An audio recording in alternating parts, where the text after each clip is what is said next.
One of the most influential architects of American military interventionism for the past 30 years, a man who spent decades arguing that the United States should project power aggressively across the Middle East, a man who championed the Iraq War and pushed for confrontation with Iran for years, has just published a piece in The Atlantic titled Checkmate in Iran, and the message inside it is devastating. He says the United States has suffered a total defeat in the Iran war, not a setback, not a complication, a total defeat, one that he says can neither be repaired nor ignored. His name is Robert Kagan, and what makes this so significant is not just what he is saying, it is who is saying it. To understand the full weight of Robert Kagan's admission, you have to understand who he is and what he has stood for in American foreign policy for decades.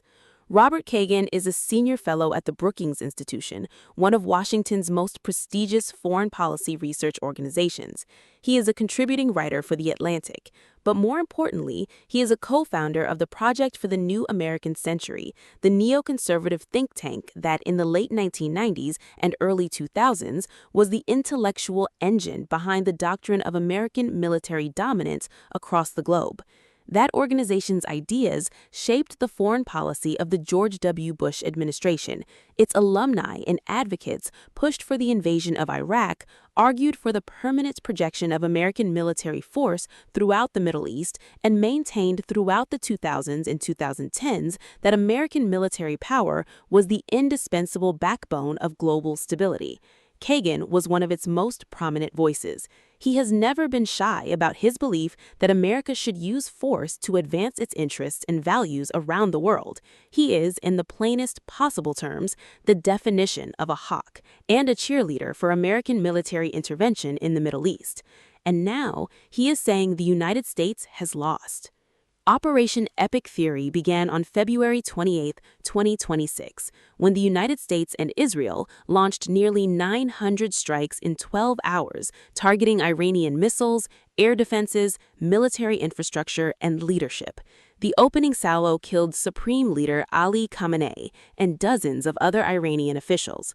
Iran responded immediately and ferociously, launching hundreds of ballistic missiles and thousands of drones at Israel, at United States military bases across the Persian Gulf region, and at American allied Arab countries including Bahrain, Jordan, Kuwait, Oman, Qatar, Saudi Arabia, and the United Arab Emirates. 6 American soldiers were killed on March 1st in an Iranian drone attack at Camp Arifjan in Kuwait. They are Army Reserve soldiers from the 103rd Expeditionary Sustainment Command, headquartered in Des Moines, Iowa. They are the sons, daughters, parents, and partners of American families. Additional American military personnel were wounded. Iran simultaneously closed the Strait of Hormuz, the narrow waterway between the Persian Gulf and the Gulf of Oman, through which roughly 20% of the world's oil and gas supply passes every single day. That blockade sent global energy prices surging immediately. American consumers felt it at the gas pump within days. The blockade of the strait was not a temporary bluff. It was a sustained strategic move, and it is the central element of Kagan's argument about why the United States has already lost. The air campaign lasted 37 days before a ceasefire took effect. During those weeks, American and Israeli airstrikes killed significant Iranian leaders, destroyed military infrastructure, and degraded Iran's missile capabilities. On the surface, those sound like tactical achievements, but Kagan's argument is that tactical destruction does not equal strategic victory if the enemy achieves its core objective, and Iran's core objective, in his assessment, was to demonstrate that it could survive a full American military assault and still control the Strait of Hormuz. The moment that ended the active bombing phase was not a negotiated settlement or an Iranian concession. It was an Iranian strike on the Ras Laffan gas complex in Qatar, one of the most important liquefied natural gas facilities on Earth. That single Iranian attack caused damage that analysts estimate will take years to fully repair. According to Kagan's account in The Atlantic, it was that strike that caused Trump to halt further escalation, not an Iranian capitulation, not a peace deal on American terms. A successful Iranian counterstrike against critical energy infrastructure that made continuing the bombing too costly to justify. Iran absorbed 37 days of American and Israeli airstrikes, held the Strait of Hormuz shut, struck American bases across the region, hit a critical gas facility in Qatar, and did not capitulate or offer the terms Washington wanted. That, Kagan argues, is a defeat, a total one. His assessment is published in The Atlantic on May 10, 2026, under the title Checkmate in Iran. The language he uses is extraordinary for someone of his history and beliefs. He writes that it is hard to think of a time when the United States suffered a total defeat in a conflict so decisive that the strategic loss could neither be repaired nor ignored. He then walks through the comparisons. The losses at Pearl Harbor and in the Western Pacific early in World War II were eventually reversed. The defeats in Vietnam and Afghanistan were costly, but did not do lasting damage to America's overall position in the world because they were far from the main theaters of global competition. The failure in Iraq was eventually mitigated by a shift in strategy, but the defeat in the confrontation with Iran, Kagan writes, is of an entirely different character. It can neither be repaired nor ignored. The core of his argument is about the Strait of Hormuz and what Iran's ability to control it means for the global order. He writes that Iran will be able not only to demand tolls for passage through the strait, but to limit transit to those nations with which it has good relations. That is not a theoretical future threat. That is a documented present reality as of today. Iran has been blocking or threatening passage through the strait since the war began. If Iran retains that leverage going forward, it means Tehran effectively controls the energy lifeline of the global economy, at least in part. Saudi Arabia, the United Arab Emirates, Qatar, and the other Gulf states, which have depended on American military protection for decades, now have to reckon with an Iran that proved it could withstand American bombardment and maintain its strategic leverage. Kagan writes directly that the United States will have proved itself a paper tiger, forcing the Persian Gulf and other Arab states to accommodate Iran rather than Washington. He also raises a warning about America's global military credibility that goes far beyond the Middle East. He writes that America's once dominant position in the Persian Gulf is just the first of many casualties, and that America's allies in East Asia and Europe must now wonder about American staying power in the event of future conflicts. That is a direct warning that the message being sent to Taiwan, to Japan, to South Korea, to the NATO alliance is that American military power may not be as reliable a guarantee as it has been for the past 80 years.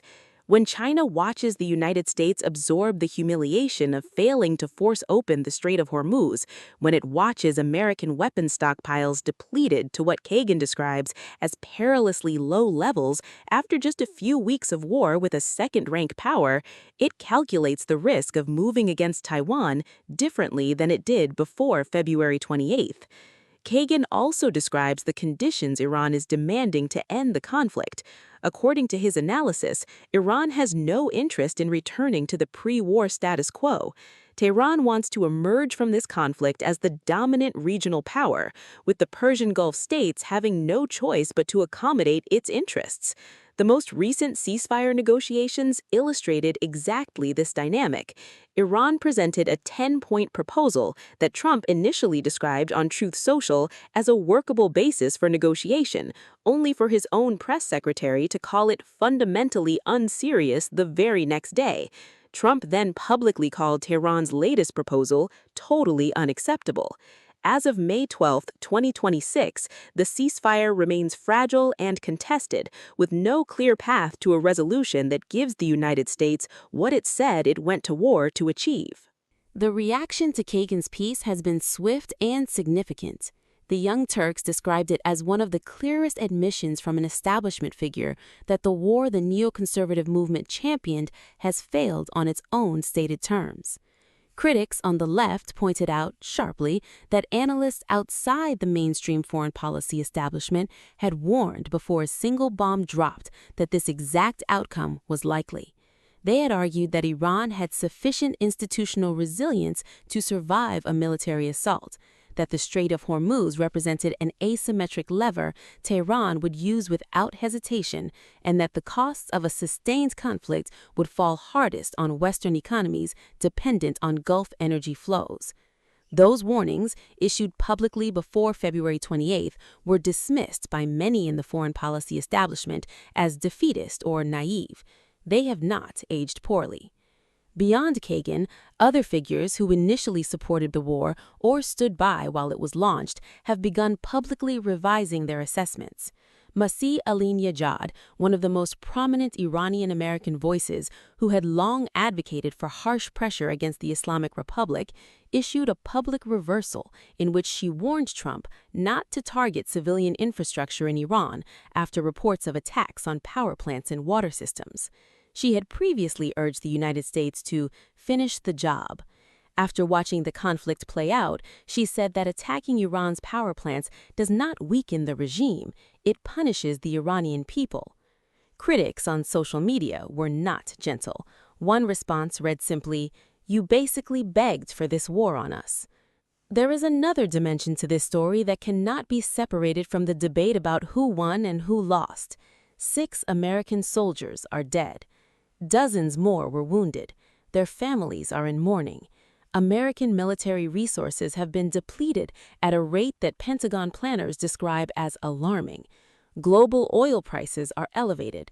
American consumers are paying more at the pump as a direct result of this conflict. The Iran war has contributed to the worst congressional approval ratings in more than a decade and has played a direct role in the collapse of Trump's approval among Republicans, independents, and young voters. The human cost and the domestic political cost of this war are real and documented. They do not get erased by arguments about strategic framing or media bias. Joe Kent, a former Army Special Forces officer and a Trump ally, put the underlying problem plainly when he wrote publicly that the Israelis sold Trump a pipe dream and that the entire premise was to get the United States involved in a war against Iran. Whether that assessment is fair or unfair, whether the decision to launch Operation Epic Fury was right or wrong, it is a question Americans are increasingly willing to ask out loud because the answers are arriving in the form of gas prices, military casualties, depleted weapons stockpiles, and a Harvard-affiliated Brookings Institution scholar who spent 30 years arguing for exactly this kind of American military assertiveness, now writing in The Atlantic that the outcome is a total defeat with no historical precedent. Robert Kagan did not oppose this war before it started. He is not a critic from the outside looking in. He is one of the people whose intellectual framework helped create the conditions that led to it. When someone like that uses the word checkmate, it is not spin. It is not politics.